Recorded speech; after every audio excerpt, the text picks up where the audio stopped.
Hey guys, today I'm going to read chapter 13 of Charlotte's Web. Far into the night, while the other creatures slept, Charlotte worked on her web. First, she ripped out a few of the orb lines near the center. She left the radio lines alone, as they were needed for support. As she worked, her 8 legs were a great help to her. So were her teeth. She loved to weave, and she was an expert at it. When she was finished ripping things out, her web looked something like this.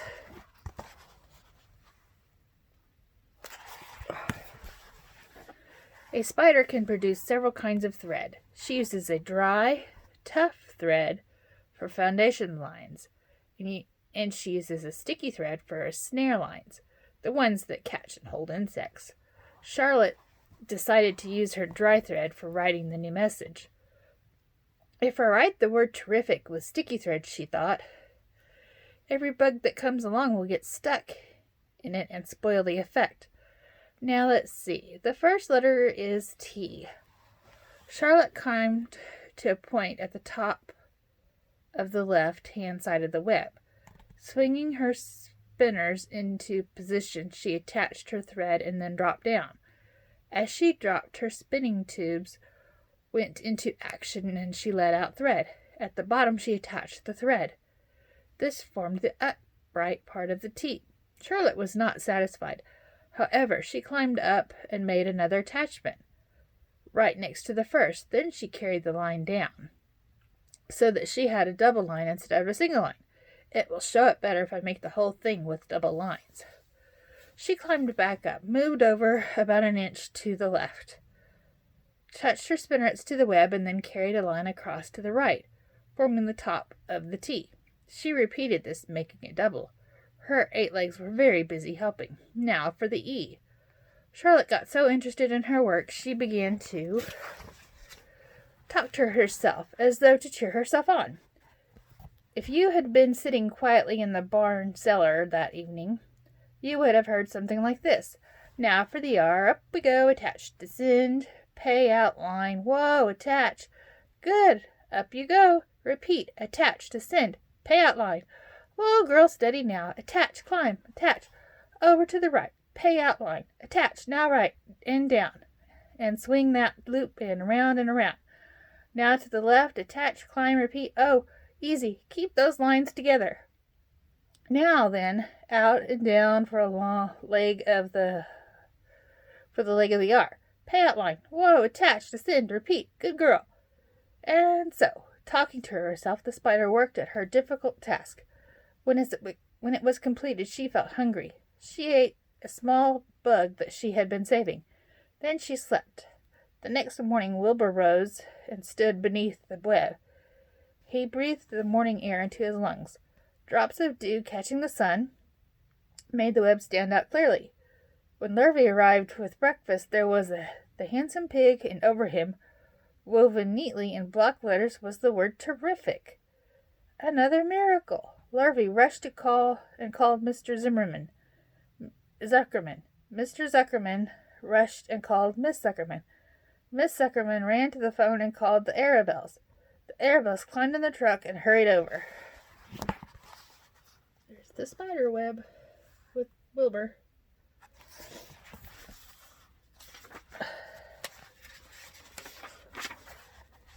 Everybody stood at the pig pen and stared at the web and read the word over and over, while Wilbur, who really felt terrific, stood quietly, swelling out his chest and swinging his snout from side to side. Terrific, breathed Zuckerman in joyful iteration. Edith, you better phone the reporter on the Weekly Chronicle and tell him what has happened. He will want to know about this. He may want to bring a photographer. There isn't a pig in the world, in the whole state, that is as terrific as our pig. The news spread. People who had journeyed to see Wilbur when he was some pig came back again to see him now that he was terrific. That afternoon, Mr. Zuckerman went to milk the cows and clean out the tie-ups. He was still thinking about what a wondrous pig he owned. Lurvy, he called. There is to be no more cow manure thrown down in that pig pen. I have a terrific pig. I want that pig to have clean, bright straw every day. For his bedding, understand? Yes, sir, said Lurvy. Furthermore, said Mr. Zuckerman, I want you to start building a crate for Wilbur. I have decided to take the pig to the county fair on September 6th. Make the crate large and paint it in green with gold letters. What will the letters say? Asked Lurvy. They should say Zuckerman's famous pig. Lurvy picked up a pitchfork and walked away to get some clean straw. Having such an important pig was going to mean plenty of extra work, he could see that. Below the apple orchard, at the end of the path, was the dump where Mr. Zuckerman threw all sorts of trash and stuff that nobody wanted anymore. Here in a small clearing hidden by young alders and wild raspberry bushes was an astonishing pile of old bottles and empty tin cans and dirty rags and bits of metal and broken bottles and broken hinges and broken springs and dead berries and last month's magazines and old discarded dishcloths and tattered overalls and rusty spikes and leaky pails and forgotten stoppers and useless junks of all kinds, including a wrong-size crank for a broken ice cream machine. Freezer. Templeton knew the dump and liked it. There were good hiding places there, excellent cover for a rat, and there was usually a tin can with food still clinging to the inside. Templeton was down there now, rummaging around. When he returned to the barn, he carried in his mouth an advertisement he had torn from a crumpled magazine. How's this? He asked, showing the ad to Charlotte. It says crunchy. Crunchy would be a good word to write on your web. Just the wrong idea, replied Charlotte. Couldn't be worse. We don't want Zuckerman to think Wilbur is crunchy. He might start thinking about crisp.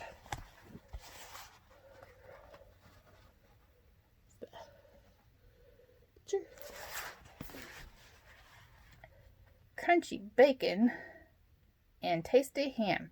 That would put ideas in his head. We must advertise Wilbur's noble qualities, not his tastiness. Get another word, please, Templeton. The rat looked disgusted, but he sneaked away to the dump and was back in a while with a strip of cotton cloth. How's this? He asked. It's a label off an old shirt. Charlotte examined the label. It said, pre-shrunk. I'm sorry, Templeton, she said, but pre-shrunk is out of the question. We want Zuckerman to think Wilbur is nicely filled out, not all shrunk up. I'll have to ask you to try again. What do you think I am, a messenger boy? Grumbled the rat. I'm not going to spend all my time chasing down to the dump after advertising material. Just once more, please, said Charlotte. I'll tell you what I'll do, said Templeton. I know where there's a package of soap flakes. In the woodshed. It has writing on it. I'll bring you a piece of the package. He climbed the rope that hung on the wall and disappeared through the hole in the ceiling. When he came back, he had a strip of blue and white cardboard in his teeth. There, he said triumphantly. How's that? Charlotte read the words, with new radiant action. What does it mean? Asked Charlotte, who had never used any soap flakes in her life. How should I know? Said Templeton. You asked for words, and I brought them. I suppose the next thing you want me to fetch is a dictionary. Together they studied the soap ad. With new radiant action, repeated Charlotte. Well, silly Wilbur, she replied. She called. Wilbur, who was asleep in the straw, jumped up.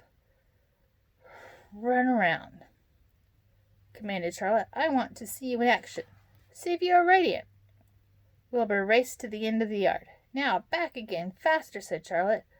Wilbur galloped back. His skin shone. His tail had a fine, tight curl in it. Jump into the air, cried Charlotte. Wilbur jumped as high as he could.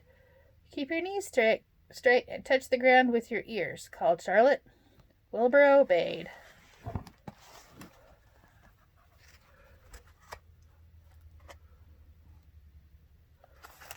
The picture? Do a backflip with a half twist in it, cried Charlotte. Wilbur went over backwards, wreathing and twisting as he went. Okay, Wilbur, said Charlotte. You can go back to sleep. Okay, Templeton, the soap ad will do. I guess I'm not sure Wilbur's action is exactly radiant, but it is interesting. Actually, said Wilbur, I feel radiant. Do you? Said Charlotte, looking at him with affection. Well, you're a good little pig, and radiant you shall be. I'm in this thing pretty deep now. I might as well go to the limit. Tired from his romp, Wilbur lay down in the clean straw. He closed his eyes.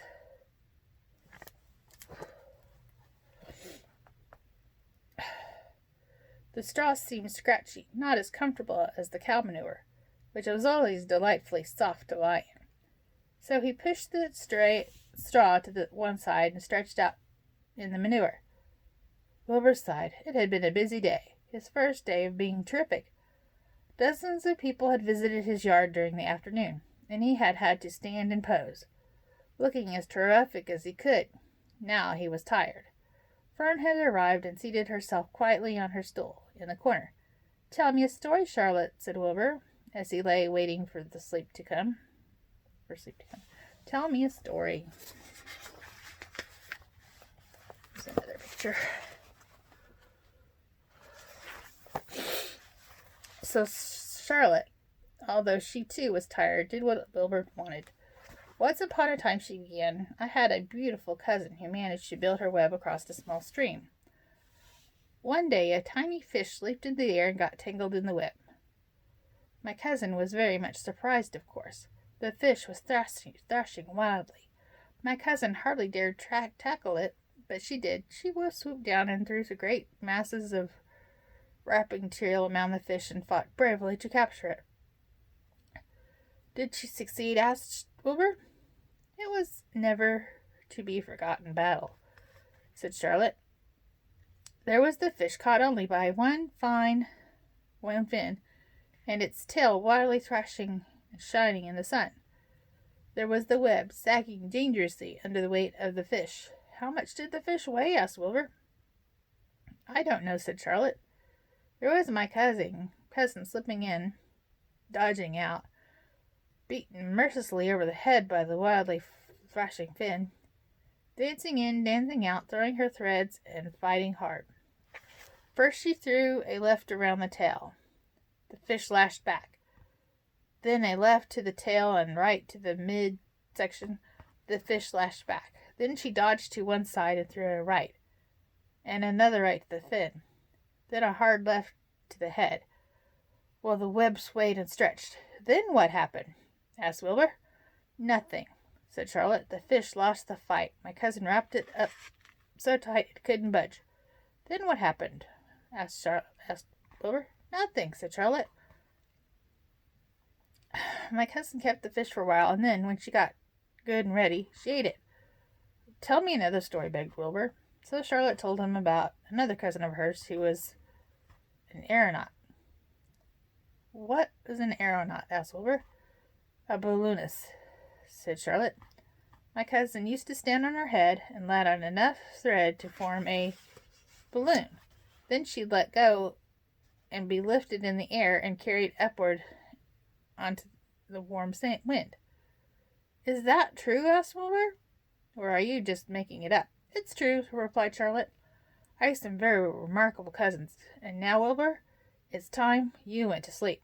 Sing something, begged Wilbur, closing his eyes. So Charlotte sang a lullaby, while crickets chirped in the grass and the barn grew dark. This was the song she sang.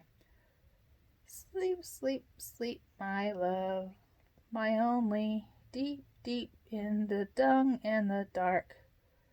Be not afraid and be not lonely. This is the hour when frogs and thrushes praise the world from the woods and the rushes. Rest from care, my one and only, deep in the dung and the dark.